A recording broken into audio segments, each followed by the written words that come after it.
উগ্র ধর্মান্ধ জনগোষ্ঠী নাকি বাউলদের উপর হামলা করেছে।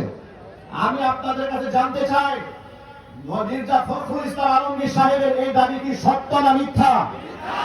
একটু জোরাবাজে বলতে হবে, সত্য না মিথ্যা? এখানে তাওহীদ জনতার পক্ষ থেকে বাউলদের উপর কোনো হামলা করা হয় নাই, বরং তাওহীদ জনতার শান্তিপ্রিয় মানববন্ধনে মিছিলে বাউল যেমন ফাউলেরা তাদের অনুসারীরা সেখানে এসে হামলা করতে এসে বিশৃঙ্খলা পায়তারা করতে এসে নিজেরা ধরাকে ঝাঁপিয়ে পানিতে পড়েছে, পিলারে ফেলা হয় নাই।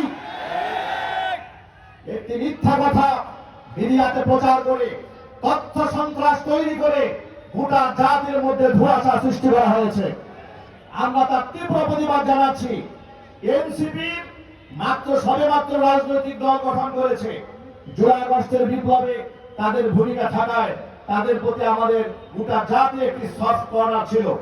অত্যন্ত দুঃখের সাথে পরিতাপের সাথে এনসিপির ওই নেতৃবৃন্দকে বলতে চাই, আপনাদের প্রতি ভালোবাসা আছে, শ্রদ্ধা আছে, কিন্তু সেই ভালোবাসা শ্রদ্ধা আল্লাহ রসুলের ঊর্ধ্বে নয়। আপনারা বামের খপ্পরে পড়বেন না, রামের খপ্পরে পড়বেন না, শাহবাগীদের ভাষায় কথা বলবেন না। শাহবাগীদের ভাষায় কথা বলা লাগে পলাতক স্বৈরাচারী খুনি হাসিনা থেকে শিক্ষা গ্রহণ করতে হবে। আমি তাওহীদ জনতাকে সর্বশেষ যে বক্তব্য দিতে চাই সেটা হচ্ছে, আজকে সমাবেশ হচ্ছে শুধুমাত্র মানিকগঞ্জের তাওহীদ জনতার সামান্য ঢেউ আপনারা দেখতে পাচ্ছেন।